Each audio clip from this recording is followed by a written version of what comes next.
Hey guys, Choose Recovery. I am sitting in here in our shop studio and I have Brian with me today. So, some pretty cool stuff to share with you guys today, and it kind of relates to Christmas, even if you're watching this after Christmas. Choose Recovery is a brand, and we were just chopping it up about this a little bit, a brand that really we strive to make an impact in everything we do. Like, we believe that the clothes that you wear should matter, and you should feel good about the clothes you wear and the brands that you represent. And addiction and human trafficking are two massive needs of our day. And so we created this brand that gives back. It funds hope together. Through every single line that we do, we want you guys to see, whether you have a background in addiction or human trafficking or not, we want to make something for every audience out there, from faith-based apparel to recovery-oriented designs to fashion boutique designs, active wear that we love, like in Alaska, getting outdoors, and probably a few other things in between there. All of it inspires the never give up, because that's what God does in each and every one of us. And so part of that is giving back to stuff. Like, we give back to ministries like Freedom House in our own community, like Compass up in Nikiski that works with youth, like Priceless Alaska with human trafficking up in Anchorage, just to name three here in our area. And another thing that we're able to do is projects once in a while. And this brings us to this topic, is last year, the brand, through your purchases and stuff, was able to fund a part of making these pamphlets, which we did again this year. A part of this was from the brand Choose Recovery, as well as some other churches and stuff in the area here. And we made these up, and these went into Wildwood Correctional Center. And that is where I want to kick it to Brian, just to share. I didn't even realize this till, like, we're over at Freedom House the other day, and we're packaging these Christmas bags together. Mm-hmm. And then he started sharing something, and then I went to him yesterday to talk a little bit more about it. And I was blown away, man. So why don't you step us back to last year, where you were and the significance of this that we were able to help with last year, and then we'll come to present day after that. Okay. Yeah. So last year, around this time, it was exactly this time, I found myself in Wildwood Correctional Complex once again. Due to the choices that I was making out there, I was strung out on meth and heroin, and just ended up back in jail again. And while I was in there around Christmas time, they were passing out bags with cookies and candies and stuff in them, and in there was one of these from Choose Recovery in Acts 247, one of the churches up here.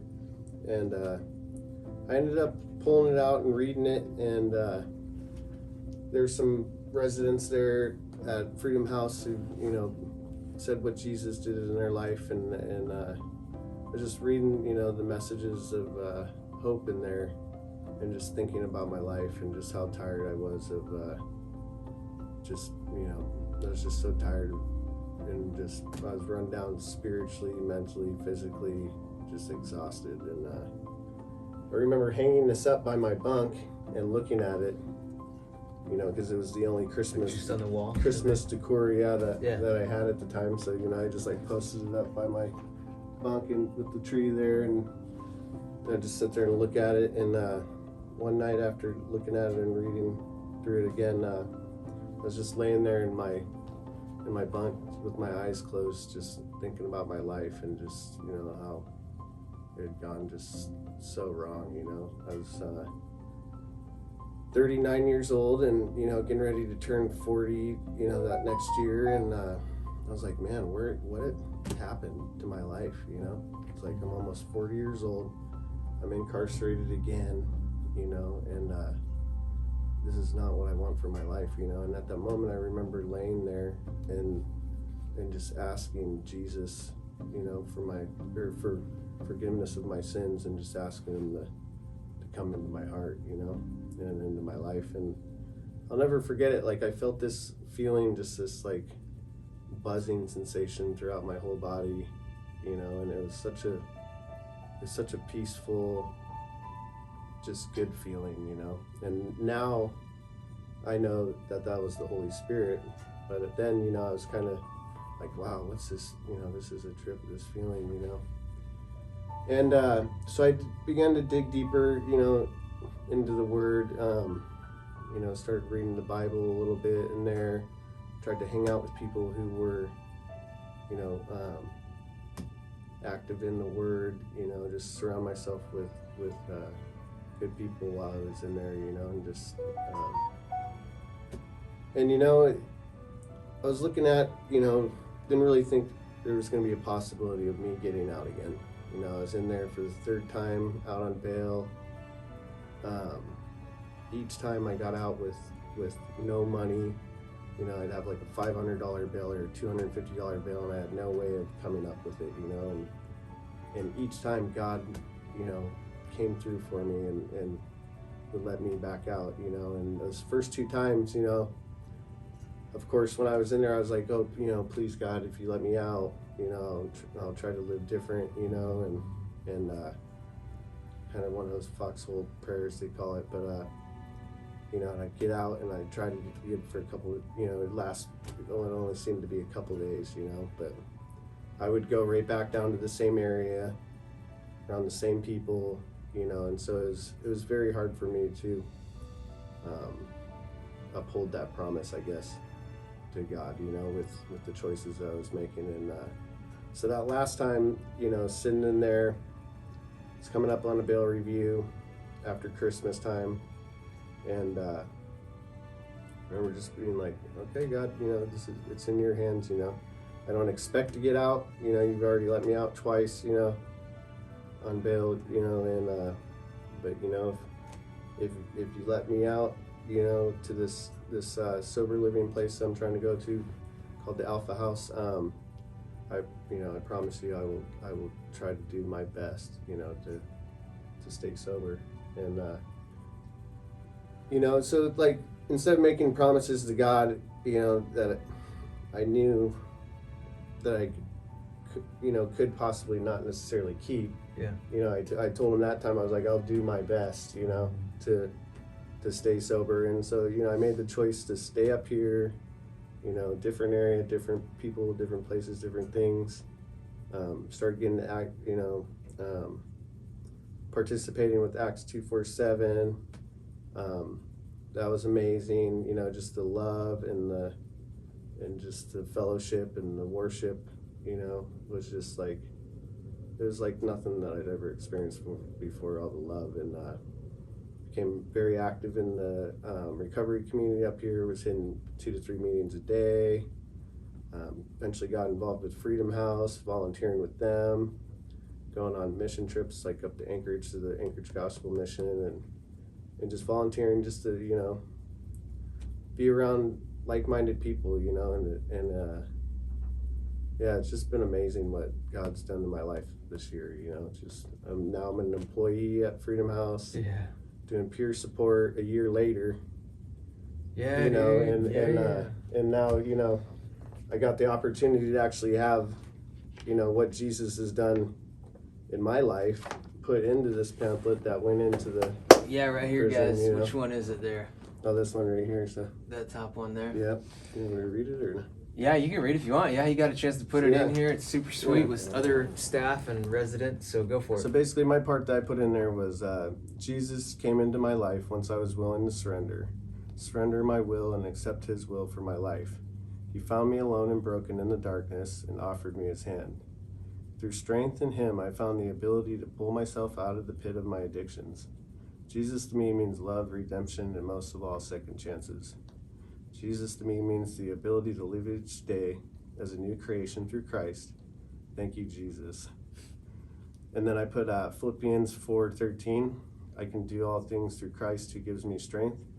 And that's been, that verse right there, I actually ended up getting this bracelet from when I went to, which is Philippians 4:13, and I read it all the time, and it reminds me just, that I can do all things through Christ who gives me strength. And and some days, that's all I have is just him to lean on to keep me sober. And so yeah, that's so sweet, dude. So when he shared that with me, I was like, dude, we have got to video that.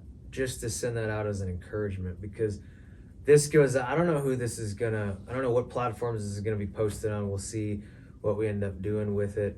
But I know it's gonna be on some, and you never know through the social media stuff today, like it can reach someone in the middle of nowhere, you know, and sometimes we hear stories of how the content that we put out there does bless somebody and encourage somebody. And so I just want you guys to know out there, it is never too late. Like as long as your lungs still have breath in them, your heart is still beating, there is still hope.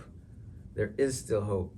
And I love just being able to treat this business like it's a mission, like it's an outreach, and projects like this that we're able to get behind make an impact. So thank you guys so much for watching, engaging, liking our stuff, supporting the stuff through the purchases. Just all that stuff helps us to be able to do more things like this.